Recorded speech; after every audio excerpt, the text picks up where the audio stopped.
If you or your son or grandson is accused of sexual assault in the military, I want to talk to you a little bit about what they might be facing, a little bit about the investigation process, how the government approaches the investigation, and the actual court-martial itself. Typically what you have is a alleged victim who makes an outcry. And the outcry is made either to someone in their command or to some investigating agency. What are the agencies out there? Well, it depends on your service. It's OSI, NCIS, CGIS if you're in the Coast Guard, or CID for the Army. What these agents do is they actually sit down with the alleged victim and they start this rapport building stage. They start to get to know them a little bit. They're there for them. We're here to help you. You've been through a traumatic event. Tell us your story. Now, these interviews last anywhere between 6 and 10 hours. They're long interviews. And the other interesting thing is these interviews aren't taped. They're not videotaped. They're not audio taped. The only thing that you see at the end of these interviews is some sort of written statement made on behalf of the alleged victim or the investigator's notes. Either or, sometimes both. On the other hand, if you're the accused, or your son or grandson is the accused, they actually videotape his interrogation.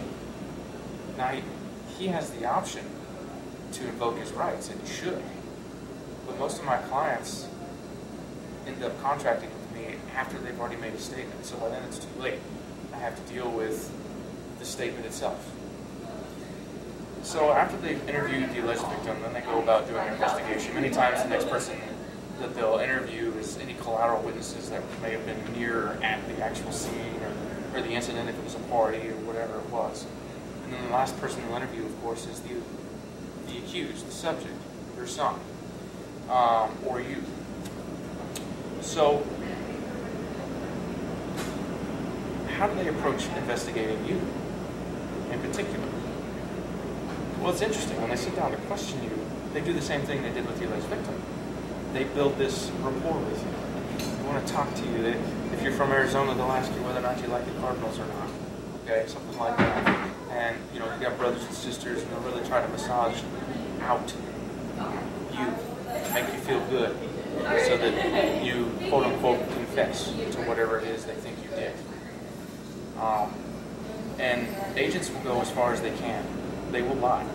They will bold-faced lie to you about the facts that they have already gathered in the case. For instance, I had a client who was accused of sexual assault, and the NCIS agent had interviewed a third party who saw what happened the day prior to interviewing my client. And this third party said, I observed consensual sex. He was like, oh, okay. So he interviews my client, and this is a videotaped interview. He says, well, we had a third party see what exactly happened, and they said it was rape. So you see, it's a bold-faced lie, and that's what these agents will do. They're not interested in getting to the truth. They're not interested in getting the facts. They're interested in convicting you and putting you in jail. Now, it comes to a charging decision. Well, they're going to charge you with rape. They're going to charge you with sexual assault. And they don't care how bad the alleged victim even looks like. They don't care that the alleged victim is promiscuous. They don't care that the alleged victim commits adultery. They don't care that the alleged victim is a drug user.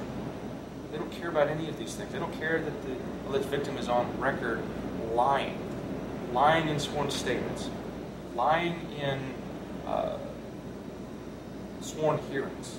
Article 32. I've had victims lie at the Article 32. I've had victims lie in the actual court-martial. In the court-martial. I had a case recently where the alleged victim said that she didn't have sex with her boyfriend until right before she submitted herself for a sexual assault nurse examination. The DNA evidence showed that she had sex with her boyfriend not 3 hours after she was allegedly raped. How ridiculous is that? And yet the government moved forward on the case. Why did they move forward on the case? Because they had a victim who had a story, and the victim didn't recant. So they moved forward with the court-martial.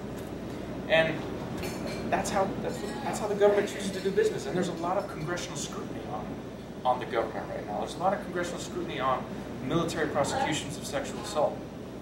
So instead of actually being judicious in how they conduct the prosecutions and investigations of sexual assault, they just prosecute everything. That's what I'm seeing. What does that mean for you? What does that do for your quality of life?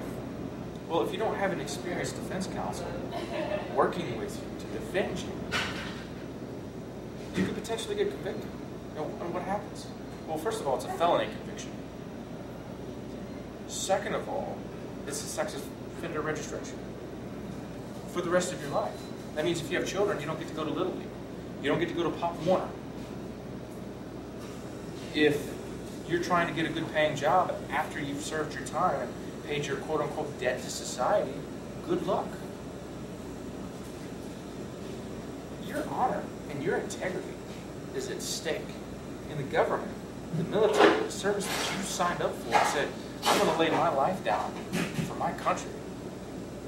They don't care about that anymore. Because now you're accused of a crime. You're accused of sexual assault. And the way they're approaching these investigations, they really don't care about you anymore. You're just another number to them. So you need to consider that as you approach and as you determine what your defense is going to be when it comes to sexual assault in the military. So if you have further questions, pick up the phone, give me a call. It's at the bottom of the screen. Shoot me an email. I'm there. Answer any questions that you have. Appreciate your time. Thank you.